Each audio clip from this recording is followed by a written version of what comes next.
Well, howdy folks, it's Matthew, your friendly neighborhood technician here, making another video series for you. Going to be replacing the timing and water pump on the Subaru 2.2 liter, year models 98 on up through 2000. The 97 has some minor differences and stuff underneath the hood and underneath the timing cover, so this video won't work for that one. But anyways, figured we'd go ahead and get started. So I'm basically just starting off with 10mm and 8mm sockets and wrenches. We're going to start by getting our battery out of the way. If you don't want to remove the battery, you don't have to, but at least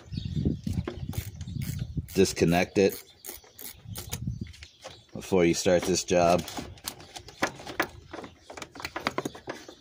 But I am going to remove it.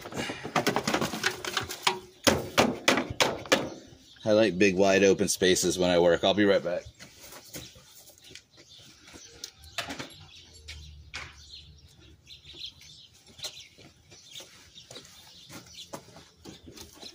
Ouch. All right.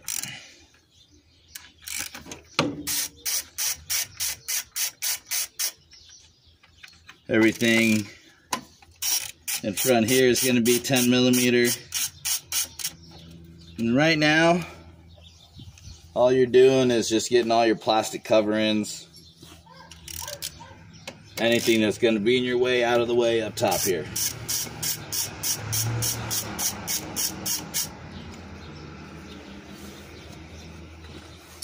you're going to have 1, 2, 3 10mm bolts there.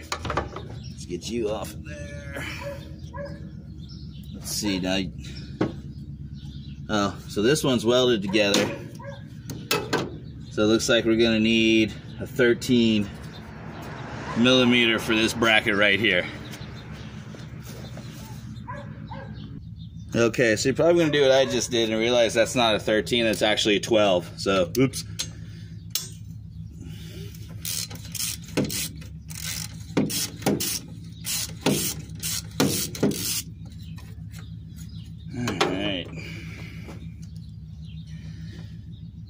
I'm going to leave that there for now because that's an alternator bolt, and we're not going to get into removing the alternator or anything just yet.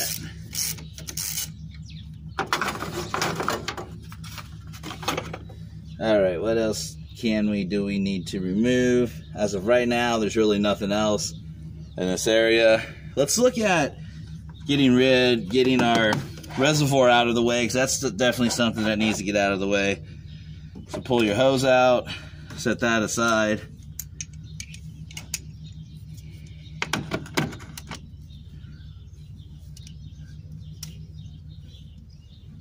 Probably should put the right socket on there, huh?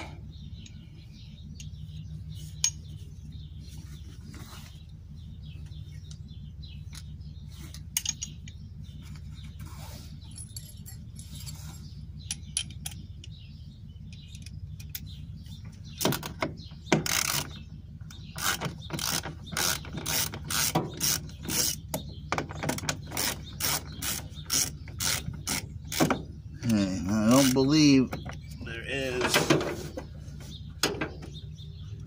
Yeah, I think it just sets down in there. It's getting hot out here, folks. Working up a sweat. Sweating's good for you though, huh?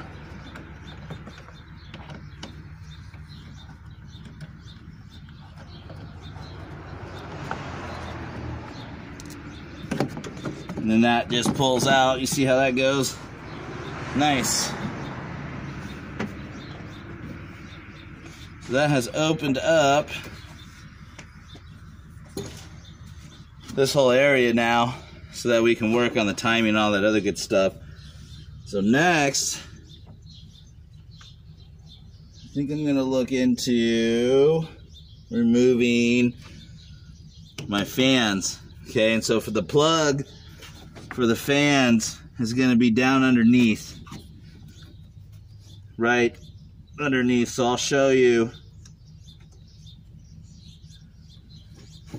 I'll show you where those are at here in just a minute, okay? I'll be right back. Alrighty, and so if you can see, here is your connector for your fans. There's one on each side. You can reach down and grab them and kind of pull them. See, you're not going to hurt anything. You're not going to break anything. It snaps right out. So just snap it out and it'll give you some play to pull it up top and disconnect it. So then after that, you're going to have 10mm bolts on each side, one up top, one on the bottom.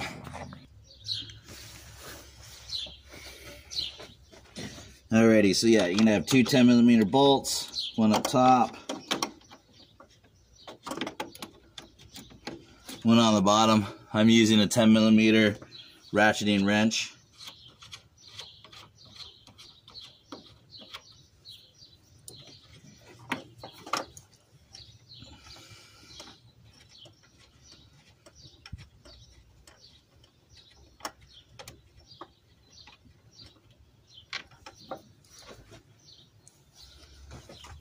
And then you got two more over here in the same position. And they really shouldn't be too tight at all.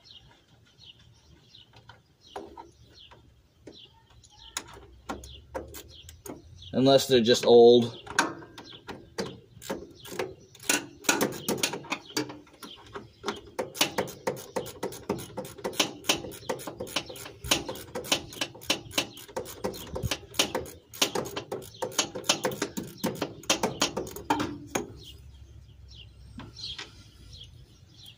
Alright. Then once you've got the two side bolts out, next you're going to have the two top bolts.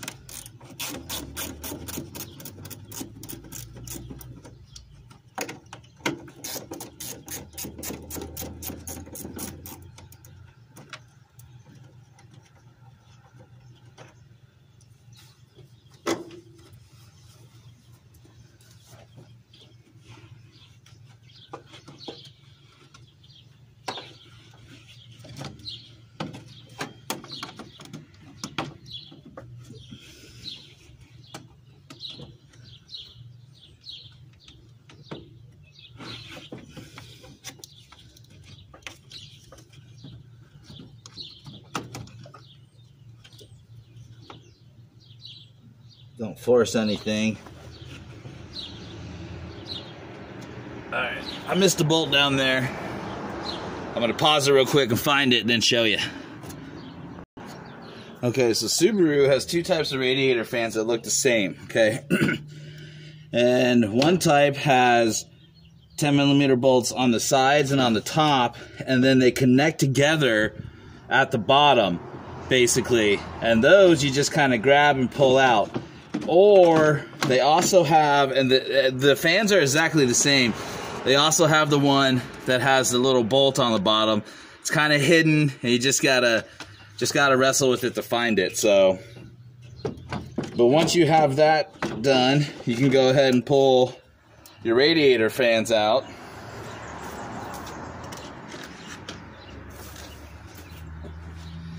And that now puts us in a good position to drain the radiator and to go ahead and start working on removing that. And the reason why we're doing this is because we need all of this area.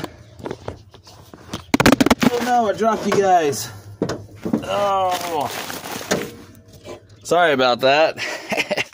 So we need all this area opened up here so we can get in here and start working. So next is going to be the radiator. I'm going to go ahead and get that drained.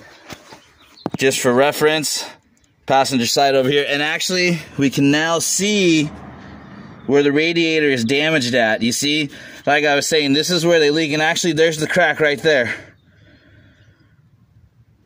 That looks like that's it right there. So, we're definitely going to need to address a cracked radiator.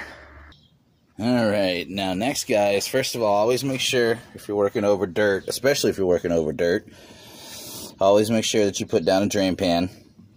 Go ahead and drain the radiator fluid out, and then start working on removing your upper and lower radiator hoses. All you got to do is remove them from the radiator side. Don't worry about removing them from the engine side just yet. And then you also want to go through and make sure all of your other connections to the radiator are disconnected. And then you're going to want to go ahead and remove your brackets and pull your radiator out. So we're going to get set up and do that now. Alright, so let's get started here. Starting with this upper radiator hose. Now these hose clamps on Subarus, you can take apart with a 10mm socket or a Phillips head screwdriver. I prefer to use a Phillips head. There you go. Let's take that and tuck that aside for now. Then we're going to go down here to our lower radiator hose. You know what, I'm going to get a longer extension because I don't want the handle of my ratchet to hit the fins on the radiator and damage it. Of course, the radiator's cracked already, but we don't want to damage it any more than what it already is, so I'll be right back. Okay.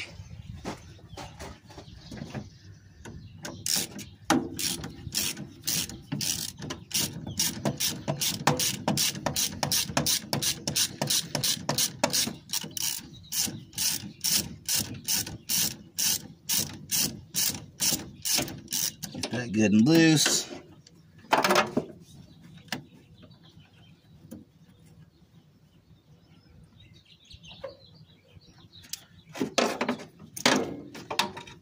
As much as I was turning that wrench, that's not as loose as you think it was. It is loose though.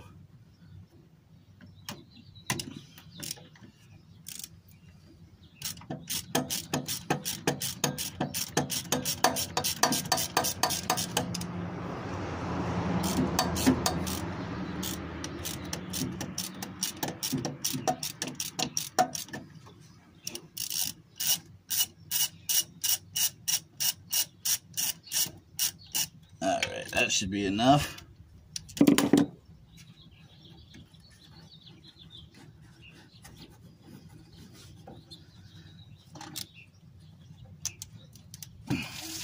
There. Well, a little bit of a mess is okay. I'll need to get that cleaned up. So, took off the lower radiator hose and had still just a little bit of fluid left in there. So, I'm going to get that cleaned up out of the dirt, get that dirt picked up real quick. And then we'll move here and we'll start working on getting the radiator out. Alright, so once you have your hoses disconnected, you're going to have 4 of them.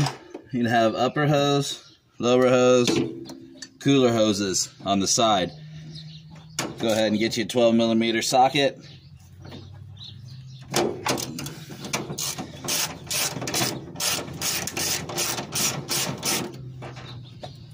And work on your radiator bracket support.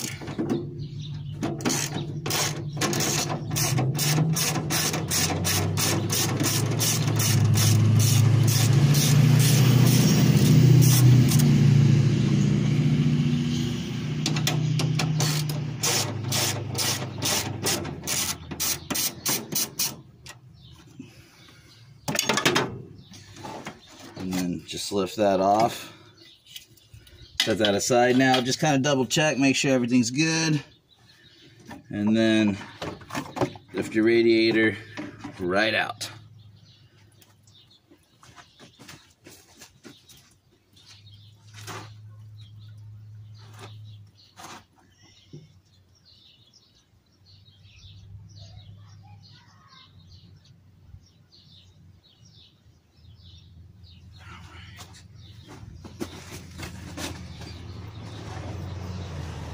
Alright, and that has opened up pretty much the whole front end, so we can get in here and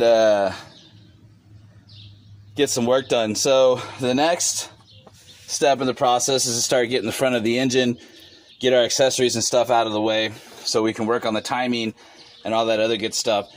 And I have a funny feeling this crankshaft is going to be, this harmonic balancer is not going to be fun to get off. So no fun there. So again, we're getting ready for a timing job. We just removed our battery, any plastic covers that are going to be in the way, our radiator fans, and also the radiator itself to go ahead and open everything up. It's getting pretty hot out here, so I'm going to go take a lunch break, cool off, and then I'm going to start working on breaking down the front of this engine. Alrighty folks, well this is Matthew, your friendly neighborhood technician. I really appreciate all of you that come out and hang out with me and watch my videos and support me. My family greatly appreciates it. Don't forget, if you need any help or have any questions, shoot them to me in the comments. And other than that folks, I am signing off.